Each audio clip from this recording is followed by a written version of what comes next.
win thanks to the leg of Brandon Aubrey, drilling a 64-yard field goal to send the game into overtime and another 46-yarder to win it in overtime.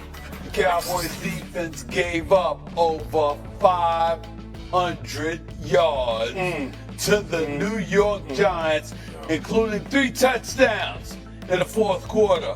Swagoo, that means I'm coming right to you.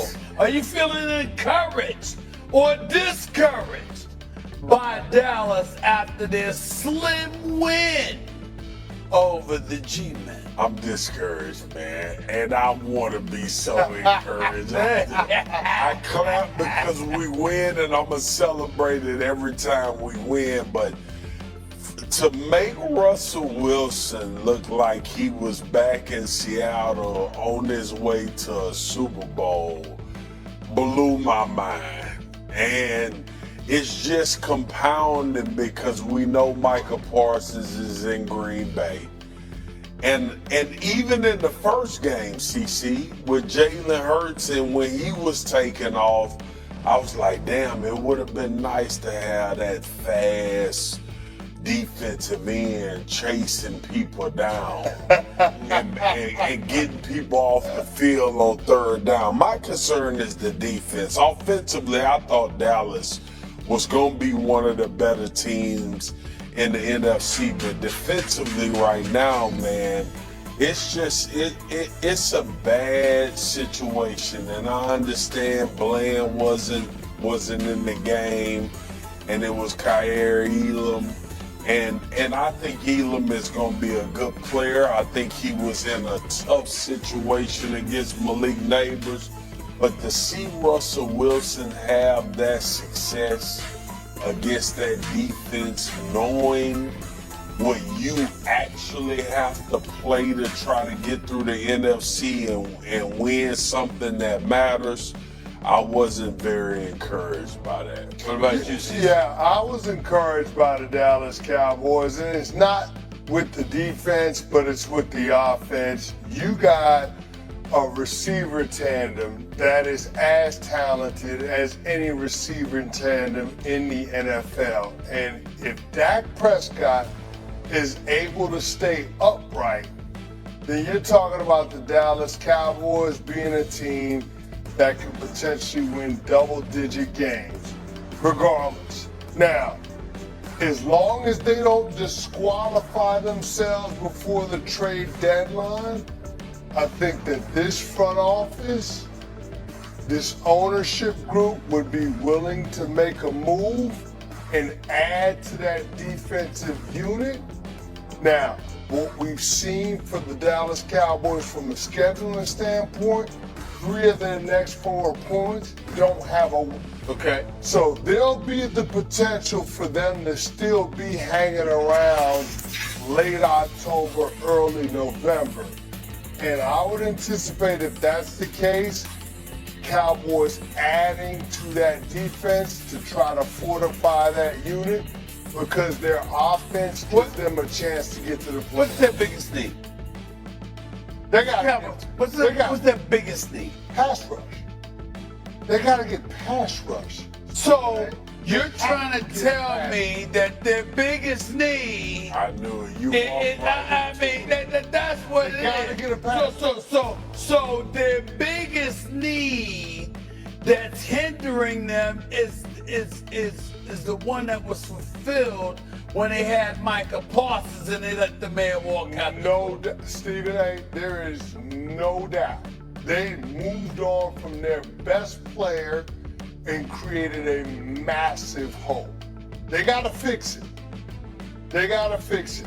And Jerry said when he made the Micah Parsons trade that those picks weren't just for future drafts, that they could potentially use those picks to add players this season. Swagoo, far be it for me to get in your way. Feel free to take the floor and explain. I agree with CC, but why the hell would I be optimistic that they gonna do it? Like that My issue lies with when people do things over a course of time. At times you gotta believe them. And I see the Jadeveon Clowney move. I see the Kenny Clark in the trade. All of that is fine, CC.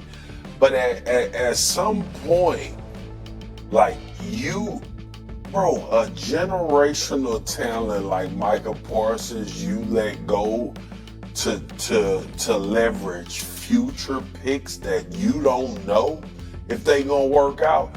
Here's the thing too, and nobody talks about it, and I don't feel comfortable always talking about players.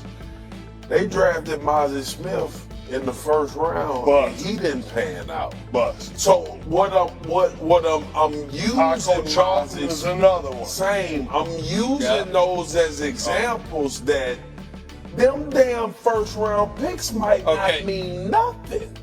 All right, let me transition because we got all year to talk about that. Because Dallas problems ain't going nowhere. I mean, we ain't going nowhere. You gonna talk about them all. Absolutely. Well, you know, I'm gonna mention it. You know, so I'm gonna mention it every now and then. You know what I'm saying? We gotta go to a game together. We're gonna have fun with that. But here's the deal, y'all. I gotta transition to the New York Giants because we saw Russell Wilson. I didn't like that Hail Mary style interception he threw in overtime. Both teams had offensive possessions. You got to protect the football. You got to make sure you don't give that turnover. Second down, for crying out loud. You could have done something better than that, but he had faith in his receivers. I just don't like the way he threw it off his back foot and just laid it up there like that. Having said that, he did throw for 450 yards. He did look like the second coming of Dan Marino, for crying out loud, for most of this game. Should Russ's play change plans for starting Jackson Dart? I'll start with you, Mr. Giant. No, it shouldn't, but it will. I'll acknowledge that. The Giants want to be deliberate in terms of when they insert Jackson Dart as the starting quarterback, and they want to allow Russell Wilson to have as much runway as they possibly can while also maintaining being competitive. Now, the fact that they lost on Sunday's game means that they're moving closer to Jackson Dart, even though Russ had a turn back the clock type of performance. But Stephen A., the record is what the record is. If you're not winning games, you cannot win games while allowing your rookie quarterback the benefit of being able to gain experience so he can improve and be ready to be a force multiplier for this franchise. Russell Wilson ain't your future. He's just not, okay? He's at the end of his career.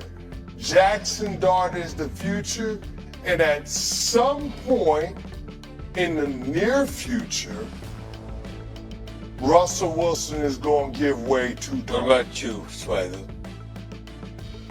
It's very difficult to disagree with Chris, but I do, because the performance has to matter, right? If you're Brian Daboll and you're this organization, you actually walked out of the stadium in Dallas saying we should have won that game. And if you would have won that game, it would have been because of your quarterback. It wouldn't have been anything else. It would have been him and Malik Neighbors. And turning it over. Wendell Robinson. And turning it over to Jackson Dart, which I'm in agreement with, because I said Jackson Dart should have started at the beginning of the season. Go ahead and rip the Band-Aid off and just get the next. Because they didn't have one of that left tackle. I was thinking you wait until you get him